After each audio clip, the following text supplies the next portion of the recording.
when we capture that on QEEG measurements, and we're measuring between 19 and 35 different compartments in the brain, you see this very, very dramatic elevation in gamma brainwave patterns. Hello and welcome to the Pacific Channel. I'm Steve Doherty. One of the things that Dr. Joe Dispenza teaches, and most law of attraction teachers teach, is that you attract whatever you think about, whether you want it or not. That explains why there are so many problems in the world today. For example, the more people shout no to war, the idea is the more the universe hears yes to war.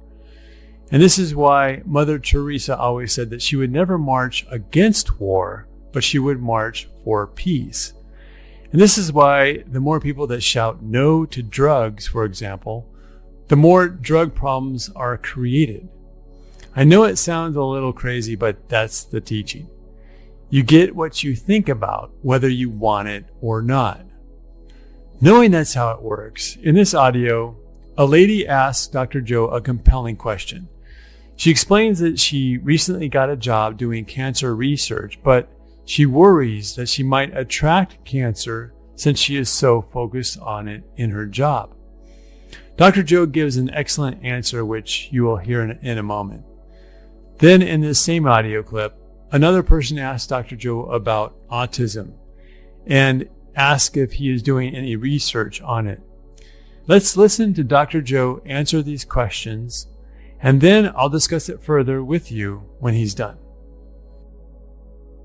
And hi, everyone. This question comes from Lily. Hi, Dr. Joe. I recently started a job in cancer research. I was very excited about it and the prospect of helping others and gaining knowledge. However, I've become worried that I will spend my days constantly thinking about the disease and that I will bring it into my life or that of my loved ones. As a scientist that spends his time understanding and studying disease, could you tell me, is it possible to study these diseases and not get sick or bring illness into your life? And if so, how should I approach this with my thoughts and practices? Thank you. Wow, what a unique and wonderful question to ask. First and foremost, thanks so much for doing cancer research. We really have to look at the disease in a much greater detail, and we're happy with what we're doing with some of the research we're doing. So please make sure you make an effort to reach out to us or talk to us when we start publishing our work. It's this kind of thing that is kind of characteristic to human beings, and we have this wonderful emotion called empathy. And empathy is what allows us to actually feel what another person is feeling. So when a person is feeling gratitude and they're expressing gratitude, and we've in some way contributed to their reason to feel grateful, we've given them something, the gratitude we receive is empathetic. We're sharing that person's experience. And when you do coherence healings in this work and you realize that you're part of somebody's change in their life, and you see them in an upgrade in their body, or they're walking out of their wheelchair or whatever, and you were part of that coherence healing, or our mother is talking about a change in her child, it's imperative for us to see that when we see that, we're actually feeling as much gratitude or more gratitude than that person. So we're naturally wired for empathy. The challenge and the problem comes when it has to do with people that we really love or that we care for, or we want to see do well in their lives, and they're faced with some disease or some challenge, and then we start feeling the emotions that that person is feeling in their own state of limitation. And without making or casting any judgment on that person, but if that person is not feeling well, it's very difficult for them to think greater than how they feel. And they stay stuck in a wheel there, in a pattern. And so in order for us to produce a change in that person's health, we have to be very conscious of our own thoughts and feelings. In other words, you can't heal that condition or help that person when you're feeling the way they're feeling. And it's feeling the way they're feeling when we empathize that causes us to begin to experience some of the things that they experience. It's not a very healthy thing to do. If you're going to heal that person, you have to go to a greater emotion or a greater energy, and that's the work. And that's why it's very difficult for people who have loved ones to help heal that person, because they can't get beyond the emotions and the attachment to the outcome long enough for them to help that person heal. So when we pull it off, we're successful, we've executed the divine. When we haven't, we're still on some level attached to our human self or our emotional self. And so when you're doing research, it's so important to remember and have a meaning and intention behind why you're doing that research. If you understand how cancer cells work, that's one thing. If you wonder if those cancer cells are doing that in your body, then that's a concern. You have to catch that thought and catch the feeling that's associated with it, the fear or whatever comes along with it. But if you have a meaning behind the research that you're doing, in other words, you're excited about a cure for cancer and you're genuinely interested in uncovering some mystery about the disease or condition, and you're looking from a different state, a different level of consciousness, your interest really is in discovering something. That's what research is about, and you're enthusiastic and you're inspired, and you understand the challenges that the cancer cell provokes for the human body, and it's more of a puzzle and a mystery, and you get up every day with the excitement of understanding it. I think you would have a different experience than worrying about if you could possibly get it. Now, that doesn't mean that a person who doesn't worry about cancer shouldn't get cancer. No, there's a lot of other factors that's involved in what starts cancer from spreading in the body. But let's just say, though, that the person who has the right attitude in doing research and stays above it, stays above the empathy that goes along with some of the effects that the disease has on the human body, I think it would be of great service. So it's no different than anything else. We have to constantly stay aware of how we're thinking and how we're feeling. And people who tend to be empathetic tend to feel what other people are feeling. So let's use it for our benefit in the proper ways. And let's overcome those emotions that are associated with our human selves so that we can measure really some of the effects of a change a person can have when they change the way they think and feel. So thank you for your research, and I think it's great that you asked the question. I am actually here in Nashville. I actually live here. So we are really excited to have you here for the event.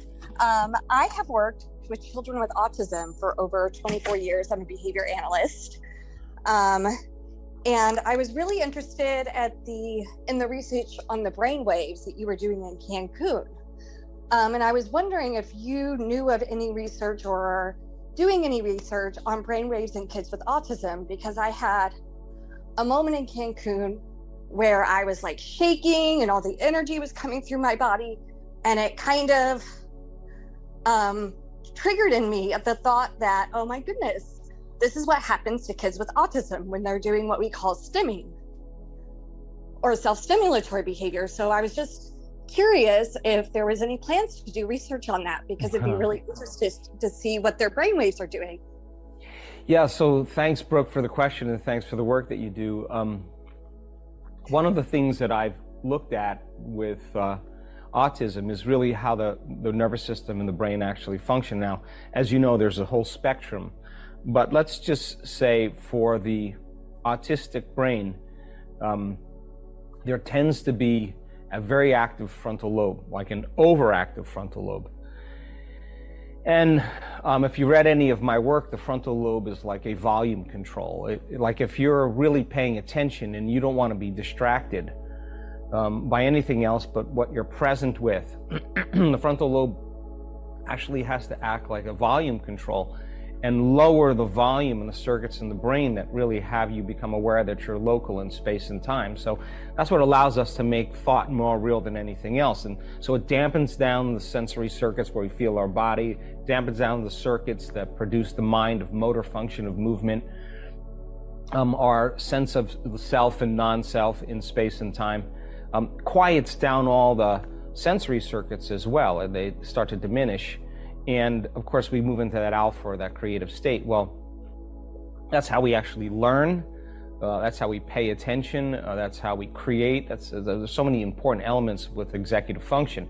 Now, just imagine turning that way up, like turning it up, that you become so over-focused on something single-mindedly that you have no sense of your outer world, or you're diminishing your sensory information from your outer world. And some autistic brains, you see kind of this very active forebrain, so active that they can pay attention to something for extended periods of time, or there's a disruption in the environment that causes them to not be able to do that.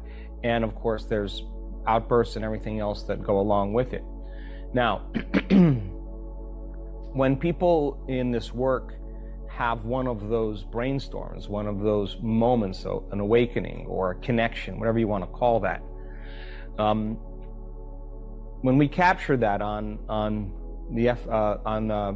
QEEG measurements, and we're measuring between 19 and 35 different compartments in the brain, you see this very, very dramatic elevation in gamma brainwave patterns. Really significant arousal. But very organized and very coherent. Now, for some people, and it's happened to me enough times, that's just not an energy that the nervous system is used to processing. And so it's got to accommodate for that increase in energy. And a lot of times that increase in energy is so intense for the nervous system that it causes the body to convulse or to move randomly or begin to move out of control.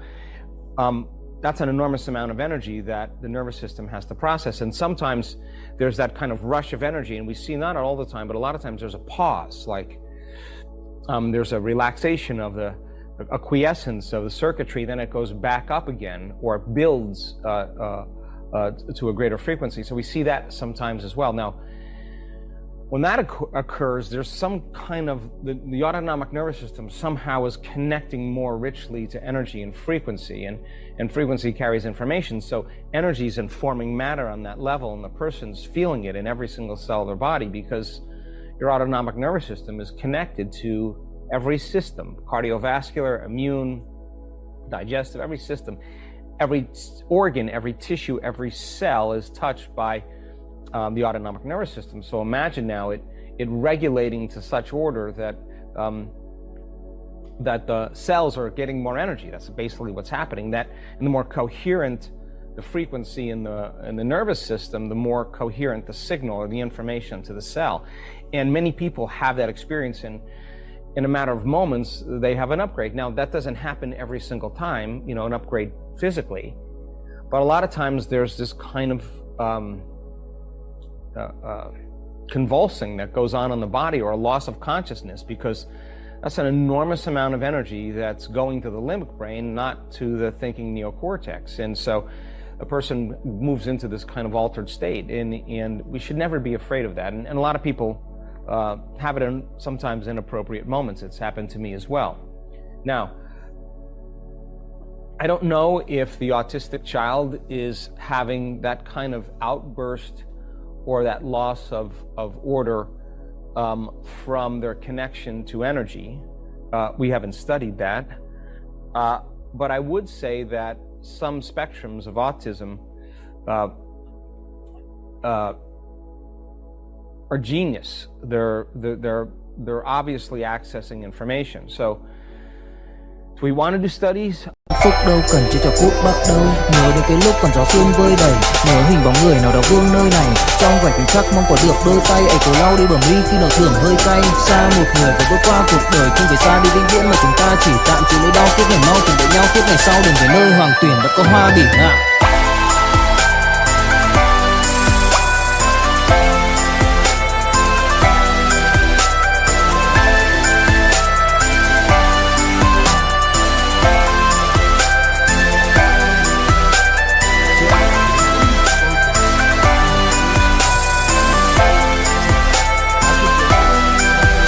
they haven't really done much research on autism, but that he wants to.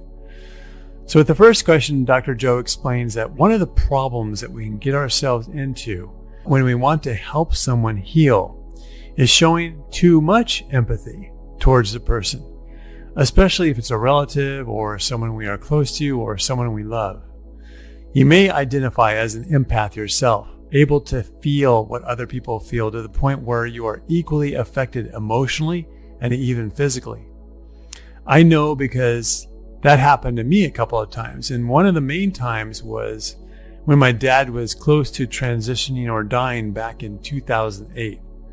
I was taking care of him for years and very close to him, so naturally I empathized with his situation. But by doing that, by feeling everything he was going through, I attracted one of the most serious physical ailments that he had in the last 3 days of his life. I couldn't believe it. It was the exact same thing. It's an embarrassing topic, and I don't really want to mention it if you don't mind. At the time, I didn't have any health insurance. I couldn't go to a doctor, and if I had, I'm 100% sure that they would have wanted to do emergency surgery on me. It was so bad that I couldn't go meet my brothers at the Forest Lawn mortuary to pick out a coffin for my dad. I remember thinking to myself, okay, well, this could be it for me too. I guess I'll either die or heal. It's your choice, I told my body. I was already kind of into this stuff, so I was surprised that I had attracted this, right? The good news is that once I let my resistant thoughts go and just stopped worrying about it, my physical problem went away as fast as it came to me. The point is that when it comes to our loved ones, we may be too close to do much good, right? You may not be able to keep from caring too much like I did. But let's get back to the other point about working around something that is negative, like the subject of cancer. Will you attract cancer if you work in a cancer research facility? Dr. Joe said something very important, and that is that it's all about your attitude, right? You really have to be careful with your thoughts. If you worry about getting cancer because you are working around it, that's not a good place to be. That's not a good feeling to have, and you are more likely to attract it. But if you know that you can't get it unless you allow your vibration to lower, then you have no reason to worry about it. I know I'm getting off the subject here a little bit, but there's a book by Louise Hay called You Can Heal Your Life. And in it, somehow she connects many physical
ailments like cancer with a negative thought that probably attracted it. So here's the book. It's called You Can Heal Your Life by Louise Hay. And in it, she has like one column for the physical ailment that a person might experience, and another column for the probable cause.